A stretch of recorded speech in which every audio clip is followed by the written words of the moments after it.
দর্শক, এবার চলে যাচ্ছে নারায়ণগঞ্জ প্রতিনিধি আব্দুল্লাহ খান মুন্নার কাছে। মুন্না, আপনি কোন কেন্দ্রের ফলাফল পেয়েছেন কি আমাদেরকে জানান।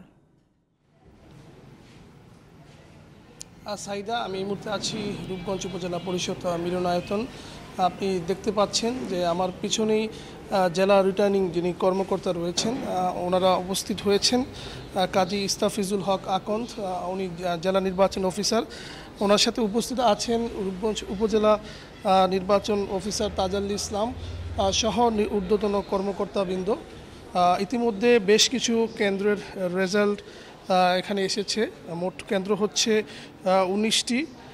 এর মধ্যে প্রাপ্ত ফলাফল বিভিন্ন উৎস থেকে আমরা সংগ্রহ করেছি। এই প্রাপ্ত ফলাফলের ভিত্তিতে যিনি মোবাইল প্রতীকে প্রতিদ্বন্দ্বিতা করেছেন জনাব দেওয়ান আবুল বাশার বাদশাহ, তিনি প্রায় 5000 ভোটের কাছাকাছি ভোট বেশি পেয়ে নির্বাচিত হওয়ার পথে রয়েছেন।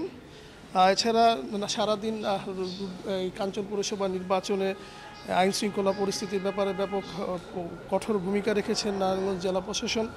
প্রতিটি কেন্দ্রে একজন করে ম্যাজিস্ট্রেট সবসময় উপস্থিত ছিলেন। এছাড়া পুলিশ সদস্য, ইন্সপেক্টর সহ পুলিশ কনস্টেবল সদস্য সহ বেশ কয়েকজন সদস্য কিন্তু কেন্দ্রে সবসময় পাহারা দিয়েছেন। এছাড়া এক্সিকিউটিভ ম্যাজিস্ট্রেটের পাশাপাশি জুডিশিয়াল ম্যাজিস্ট্রেটও ছিলেন। সারাদিনে একটি মাত্র জায়গাতে একজনকে জরিমানা করা হয়েছিল 200 টাকার। তো এখন উপস্থিত আছে এখানে যিনি আসলে জয়ের পথে রয়েছেন, দেওয়ান আবুল বাশার বাদশাহ। আমরা তার কাছ থেকে তার প্রতিক্রিয়া জানতে চাইব। নির্বাচনের ব্যাপারে আপনি কেমন আশাবাদী করছেন রেজাল্টের ব্যাপারে?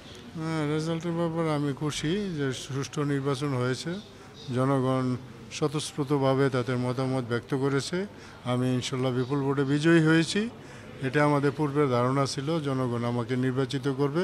সেজন্য আমি কাঞ্চন পৌরবাসীকে ধন্যবাদ জানাই এবং তাদের মঙ্গল কামনা করি। ইনশাল্লাহ আমি ক্ষমতা নেওয়ার পর তাদের কল্যাণে কাজ করে যাব এবং তাদের জলবদ্ধতা নিরসন, রাস্তাঘাট এবং গ্যাসের সমস্যা সমাধান করার জন্য আমি চেষ্টা করে যাব। ধন্যবাদ আপনাকে। যেমনটি বলছিলেন জয়ের পথে থাকা দেওয়ান আবুল বাশার বাদশাহ।